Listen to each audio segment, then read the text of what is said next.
So today I'm going to talk to you guys about this right here. This is my Elgin A-11 that I got for $5 basically on eBay because it was in a watch lot. And this is exactly how it came. No seconds hand. I knew that going into it. And through this, of course I wanted to restore this piece and make sure that something with such history, such as being a World War II watch, gets to be deserved here in 2025 and beyond, as it rightfully should. And so today I'm going to talk about basically what I've all gone through with this and where I am today on it. Obviously it's not running and it's in still pretty poor shape, but I'm going to show you some of the parts that I got for it. And the bigger question is, are all A11s compatible? I think that it's a really good question that people have that probably are also going through restoring this stuff. So I'll just share the knowledge that I have so far and what I've discovered. And the answer is no. The answer is definitely no. Elgin, Bulova, and Waltham, I believe, were the three companies that made the A11. And if you do start researching, the three versions of that, you would see something very, very similar. And some parts are compatible, but there's a lot that's not. And the first thing that I did off of this eBay find was, of course, look for a donor movement for a second hand. And going to the back of this, you could see it is ticking. Not great, but it is a running watch, technically with the balance in good shape. So I knew I didn't need much, just really a seconds hand, and I could service the rest. So I bought this over here. Okay, and this is the donor movement. Okay, and I intended to take the seconds hand off of this one and put it onto this. I really wouldn't feel bad about it. I don't like making Frankenstein watches per se, but in this case, obviously there's a lot more that's missing than just the ratchet wheel over here. The balance is not in good shape. If you do look at these side by side, you could also see that it's missing some things right over here on the seconds hand portion. There's like a little black screw over here on this one, and that's not here. So I knew it would need, this movement per se would need a ton of parts to get going. But that brings me to my next point. Then I started figuring out, when you put these two side by side, and this is an Elgin A-11, as you just saw the name Elgin on the back. Look at the difference. Do you guys see what I'm seeing? And I know that dial's a little bit hard to read, so here's an extra dial to compare. But both of them are not the same size. It was really interesting to find this out. They're both made by Elgin, but they are totally a separate size. And then, when I got this watch in the mail, I also realized, I was like, well, how do you put the crystal on? Okay. And it turns out that there were two types of Elgin cases. One that you basically take the entire movement out the back. Wristwatch Revival has shown dismantling that version of it. He's also shown the dismantling of the other version.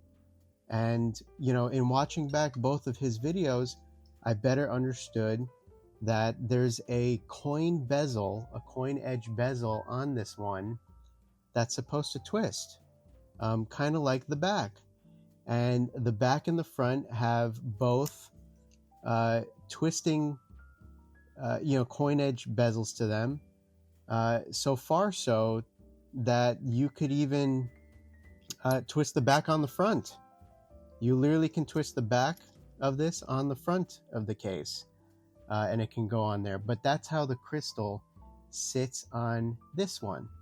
So basically you need the coin edge bezel, and then you press a crystal into that, and I don't know if it was easier or was not easier. Maybe that's why they switched to the design where it all just comes out the back a little bit later on. But yeah, you had to take the front off in order to take the entire movement out of this version of the Elgin A-11. And so then I started to look for that bezel.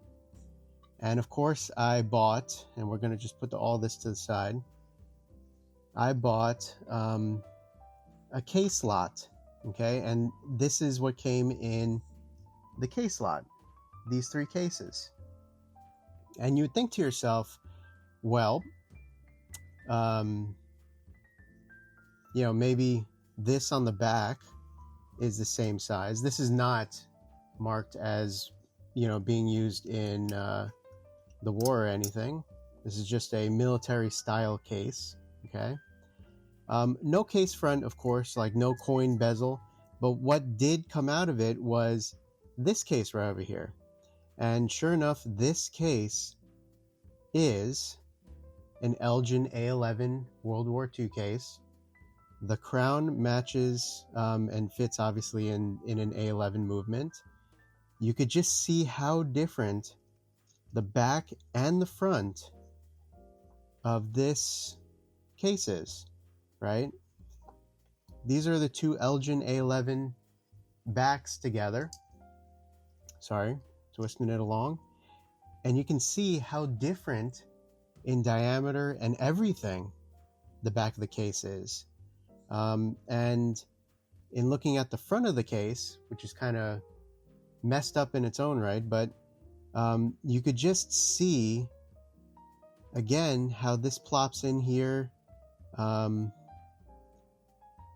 just like this, okay, and how that would look if it were all together, okay. And of course, because this is missing some pieces in the center wheel stuff, like things are flying around, but that's okay.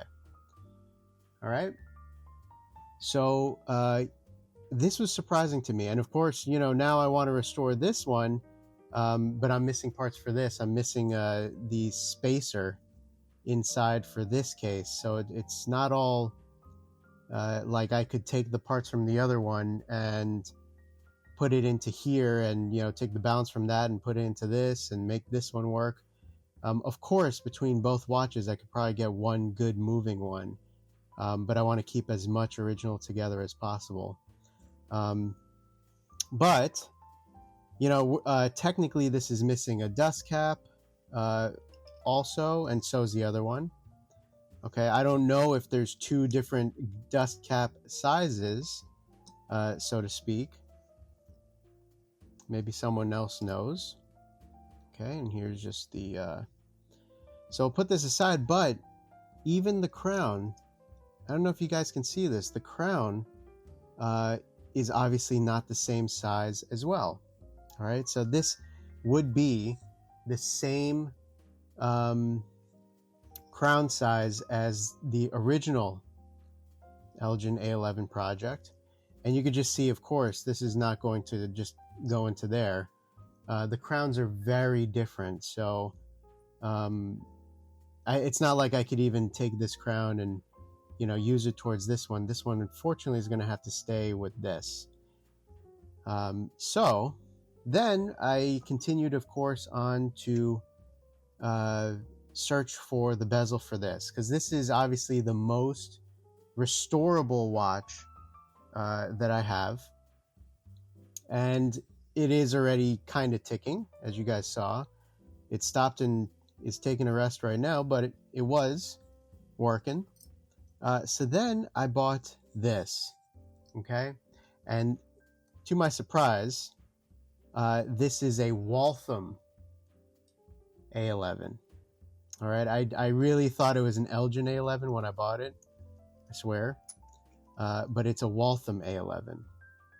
Okay, and good news though is that the back and the front are pretty much universal with the Elgin A-11. So I could put this back on this, and the infamous coin bezel that I was missing can finally be a nice little piece of the puzzle. For the front of this. Okay, so of course I already ordered a crystal. Maybe we'll get going on restoring this piece and taking it apart and seeing what else is wrong down the line, of course. But we now have a front bezel for this watch. Okay. Now, if you take a look, right, you could see how chewed up this side is, and obviously the new Waltham case is in much better condition just overall. So one would think to themselves, well, can't you just take out the entire movement from the original Elgin A-11 and put it in the Waltham? Okay, as you guys can see, that just is not possible. It's not the same diameter caliber. All right, so that kind of is a little blow, but it's the truth. You just can't pour it over everything, which is kind of sad, but also that was not my intention. I do want to keep it as much as original as possible, but no, the Elgin A-11 is not compatible. Just movement swap between everything. You really do have to stick with the same movement inside the same case, the dial inside the same type of A-11. The only thing, and thank God, that's been interchangeable so far has been the bezel, which is, I guess, a benefit to me, because now at least I get to hold down everything and hopefully get one more step closer to having this watch repaired. Okay, now I did not mention the Bulova version of this because I don't have one. I don't really know what this is. This came in the case lot. This looks very similar to the other size Elgin, but it's not. Okay, it's just not. This I think was maybe from a later date. Maybe there was like a Vietnam watch or something like that.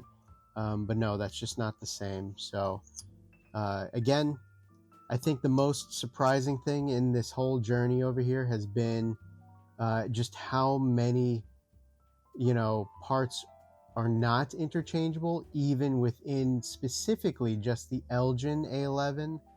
And I'm sure that there's also similar problems with maybe later year Waltham ones or later year Bulova ones, if they all switched from going from this coin bezel case to the backloading case. I've always thought like, hey, the backloading case is probably the way to go. Just for a watch that's supposed to be resilient to a lot of things, and not have as much possibility to get particles in. I just think when you do introduce, multiple different, especially parts that are just held friction tight, like this, I mean, I'm sure somebody's could have came off, either back or front. Mind you, I haven't found a tool to tighten these yet, so I guess I'll get to that step before actually wearing one of these. But this is originally turned into a $5 project, or rather, this was originally a $5 project. I'm sure that you guys can see with all the different parts and this, that, and the other that I have going on. it is quickly elapsed to not being a $5 part, or a $5 watch to fix. But that's how it goes. This is just how it goes, and it's a expensive hobby at the end of the day. If you really do want to get something running, it's not cheap. And I'm sure I want to maybe even think about replace the mainspring in here if I see a blued mainspring. Kind of bringing this watch to a place where it could be worn a whole lot. I might just keep it original, again, like my original philosophy, to just have all the parts as much as possible be together at the end of the day. But when it comes to cases that I found on eBay with already no movement inside and stuff like that, I don't really feel bad about stealing a certain piece in order to get my prized possession in the middle over here going. Okay, so in the future, for sure, I'm going to take the second hand from this one and put it over here. I think I'm going to keep it the hands the way it is, with one being dark and one being white. I don't really know why that was. Maybe just the paint wiped off, or maybe not. I really don't know. And I've seen some crowns like this where it is rounded, and of course there's a whole bunch that are not rounded. I don't really know if that means anything or not. Maybe somebody out there does. Maybe it's kind of cool that I got a rounded version, but it does not affect winding this up as much as one would think, especially with the finger cots on, that is. And I just think it's a super cool piece that I really want to restore. I am going to have to find 2 case screws, but I've got a lot of spare movements that I'm sure I just, maybe that's something I could just take from a different movement.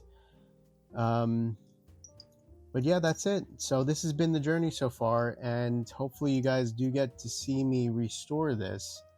But just realize when you do get into an A-11 project, it's just not as easy as you think. Even if you find something on eBay in a watch lot for $100 for 20 watches, and this happens to be in there, which I'll try to put up a screenshot or something of what that looked like. But yeah, this is not a $5 project anymore. It's just it is what it is. But I'm really happy to get this little bezel over here if I could pick it up. This is definitely gonna be the biggest missing piece that I've been missing. The biggest missing piece I've been missing. Wow. The biggest missing piece that I've now acquired, rather. And really happy to get that. And I think that this just looks so well aged. I mean, this is just fantastic. So I don't even mind the way that the chrome has been kind of fading off on the bezel over here. I think that kind of adds to the attitude of it. But yeah, now, I mean, eventually I'm going to get parts to fix this one up. It's just the sad reality is you got to take apart one to put together another, and it's not like parts are getting manufactured today. It's just you're stealing parts from one that's maybe miscomplete to save another, and this one, of course, I'm really hesitant to take any parts because, as you guys can see, biggest change against both of these, different color.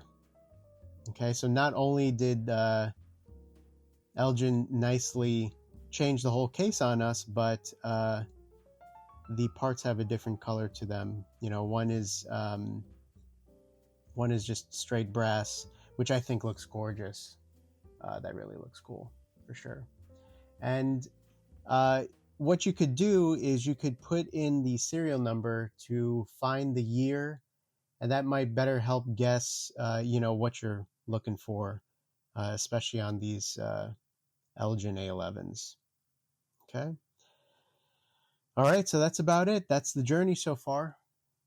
I appreciate you guys tuning in, and hopefully you will tune in again to see this get fixed.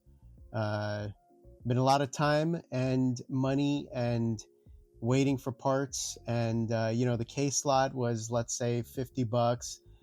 This I think was actually 100. This, but I really wanted the secondhand. And you just don't see these movements go on sale every day.